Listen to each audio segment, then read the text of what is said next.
Dragon Ball became a historically popular work with a long serialization of 10 years. But did you expect it to become such a long-running series? No matter what work I draw, I never expect it to become a long-term serialization.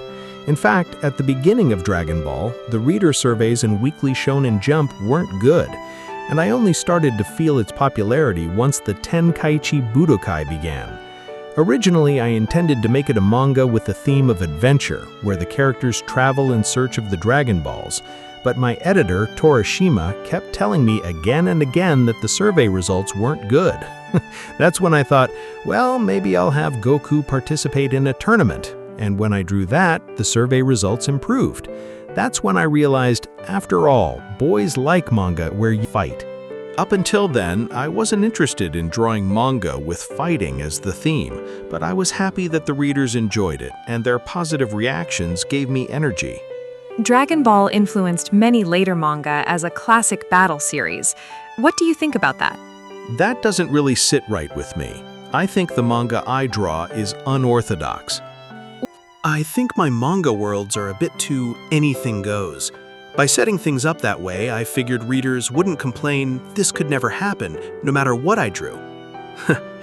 Looking back, I think it was a bit of an escape. For example, Bulma's Hoi Poi capsules. It's convenient to have a setting where you can just pop out a house or a bike from a capsule. And if you set it up like that, you don't have to think about how they obtain things or what happens after they take them out. As for the Tenkaichi Budokai arena, I tried to have it destroyed as quickly as possible so my assistants wouldn't have to draw the background. I'm pretty good at thinking up ways to make drawing easier for myself. When I read other manga serialized in Jump, I thought, wow, they draw so much detail, it's amazing. I felt a bit embarrassed to be in the same magazine as them. What did you think about your own artwork at that time? Technically speaking, the drawing wasn't correct, but there was a lot of energy in the art. I was so busy that I just drew in whatever way felt easiest to me, and that actually gave the characters a sense of movement.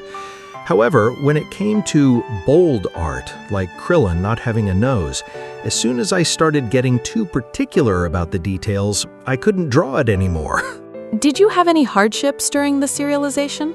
I'm insensitive, so even if I never felt emotionally, but maybe my body was honest about it.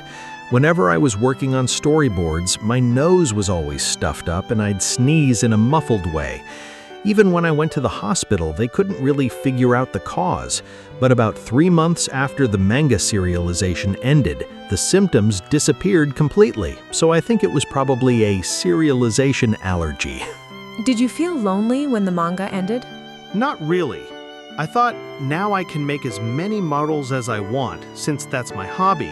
But even when I actually had a little free time, I surprisingly didn't feel like making them.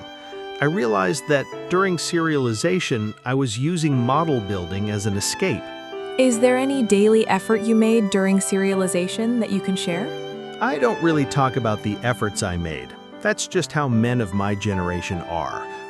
I think Dragon Ball is the most important work that led Weekly Shonen Jump sales to 5 million copies a week and the highest ever manga magazine sales of 6.53 million. What do you think about that? When people say that, I'm happy, but it doesn't really sink in. The other day, I reread Dragon Ball for the first time in a while, and during the Frieza arc, I was definitely curious, what's going to happen next? But I also wondered, why was it so popular?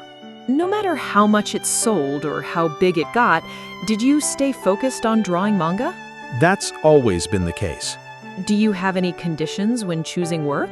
I don't care whether it's a big job or a small job. I choose the work that's more fun.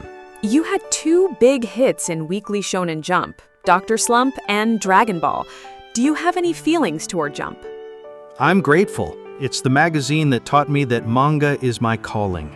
What I really like is that both veterans and newcomers can compete purely on ability.